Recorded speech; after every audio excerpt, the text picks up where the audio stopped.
নমস্কার বন্ধুরা, চুমাস কিচেনে তোমাদের সবাইকে স্বাগত। আশা করি বন্ধুরা তোমরা প্রত্যেকেই ভালো আছো এবং সুস্থ আছো। আজকে আমি তোমাদের সাথে রেসিপি শেয়ার করব মটরশুঁটির ধোসা। এবার দেখো কিছুটা মটরশুঁটি এখানে নিয়েছি, ছাড়িয়ে নেব। আর এখানে মশলা ধোসার জন্য আলুগুলোকে আমি সেদ্ধ করে নেব। একটু পাতলা করে কেটে নিলে দেখবে খুব তাড়াতাড়ি সেদ্ধ হয়ে যায়। আর তোমরা চাইলে প্রেশার কুকারেও করতে পারো, খুবই তাড়াতাড়ি হয়ে যাবে।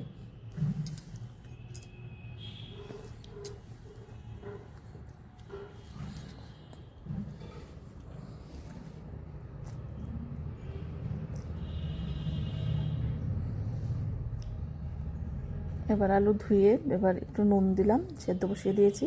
ততক্ষণ আমি বাকি কাজগুলো সেরে নেব। এবার মটরশুঁটিগুলোকে ছুলে নিচ্ছি।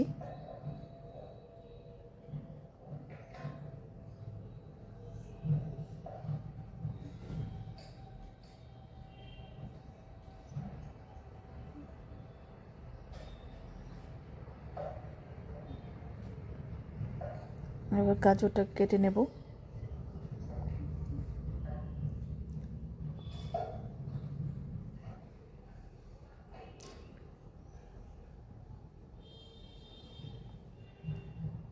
এভাবে আমি ছোটো ছোটো ডুমো ডুমো করে কেটে নেব।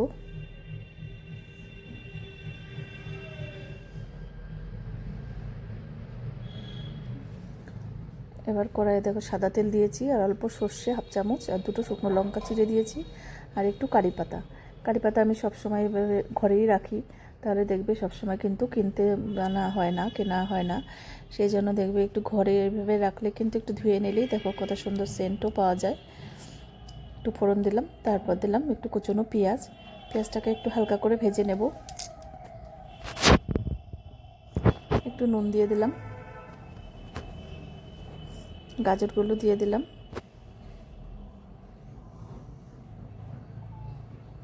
হলুদ দিলাম অল্প,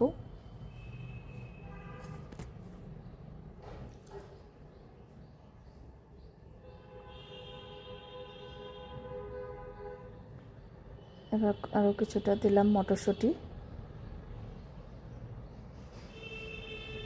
তোমাদের যদি মটরশুঁটির ধোসা রেসিপি যদি ভালো লাগে অবশ্যই একবার হলো ট্রাই করো। আর এখন কিন্তু প্রচুর পরিমাণে মটরশুঁটি পাওয়া যাচ্ছে শীতের, খুবই টেস্টি লাগে এভাবে করলে। এবার আলু সেদ্ধটা একটু ম্যাশ করে নিয়েছিলাম, এবার ভালো করে এটা মিশিয়ে নেব।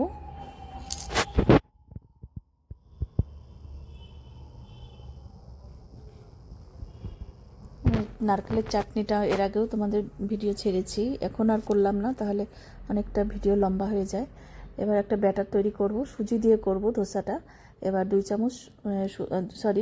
বাটি দিলাম সুজি, গ্রাইন্ডার জারে নিয়ে নিলাম।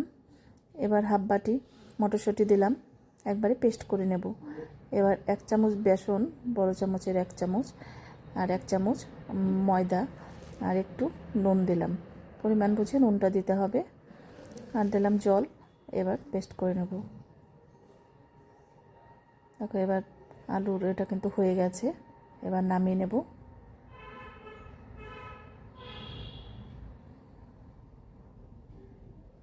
এবার দেখো এটা পেস্ট করা হয়ে গেছে, একটা বাটিতে ঢেলে নিচ্ছি।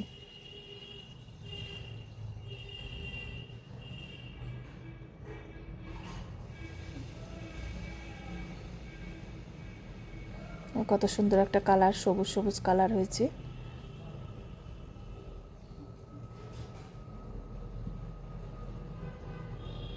এবার বেকিং পাউডার দিলাম হাফ চামচ, তাহলে দেখবে খুবই ক্রিস্পি হবে, মুচমুচে হবে। এবার অল্প জল দিয়ে ব্যাটারটাকে একদম রেডি করতে হবে। খুব বেশি ঘনও করব না, আবার খুব বেশি পাতলাও করব না।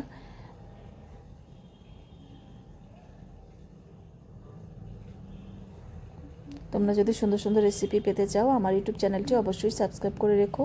আর যদি ফেসবুক থেকে দেখো পেজটিকে ফলো করো, তাহলে আমি যখনই যা নিত্য নতুন ভিডিও আপলোড করব নোটিফিকেশন তোমাদের কাছে সঙ্গে সঙ্গে পৌঁছে যাবে।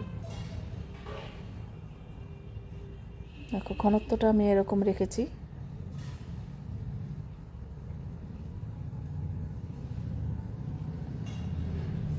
দেখো ফার্মেন্ট হওয়া কিন্তু শুরু করেছে ওই বেকিং পাউডার দেওয়ার ফলে। এবার আধ ঘন্টা রেস্টে ছিল।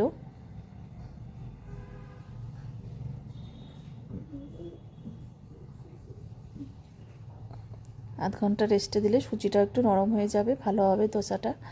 এবার দেখো তাওয়াটা ভালো করে গরম করে তারপরে দিয়েছি তেল, তারপর একটু ঠান্ডা করে নিতে হবে, একটু জলের ছিটা দিলাম,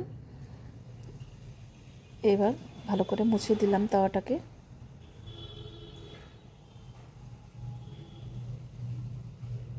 এবার এক হাতা ব্যাটার নিয়ে হাতার পেছন দিয়ে এভাবে ঘুরিয়ে ঘুরিয়ে বড় করতে হবে।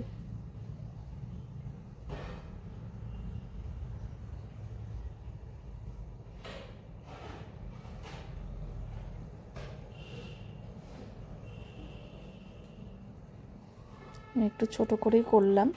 এবার দেখো উপর দিয়ে একটু শুকিয়ে যাওয়ার পর তারপর এই তেল ব্রাশ করে দিলাম, সাদা তেল।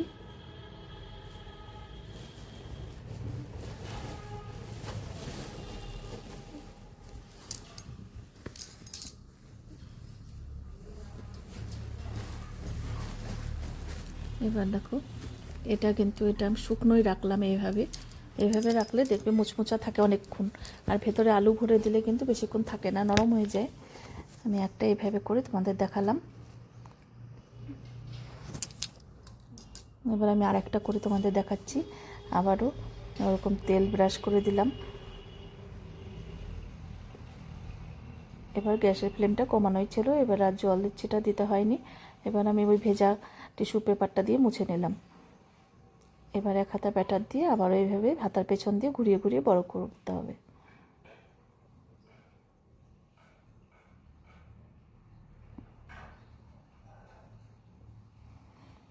এবার শুকিয়ে যাওয়ার পর আবারও তেল ব্রাশ করে দিলাম।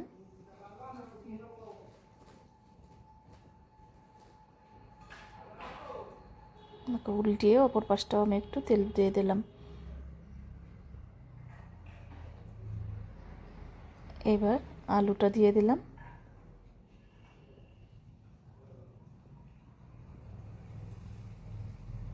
দেখো কত হেলদি রেসিপি, তোমরা এটা খুব সহজে কিন্তু ঘরেই কিন্তু তৈরি করা যায়।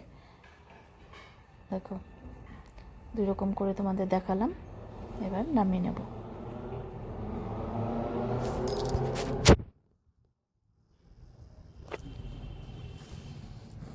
আজকে তাহলে আমি এখানেই রাখছি, এর পরের দিন আবার হাজির হয়ে যাব। তোমরা সবাই সুস্থ থেকো, ভালো থেকো, টাটা বন্ধুরা।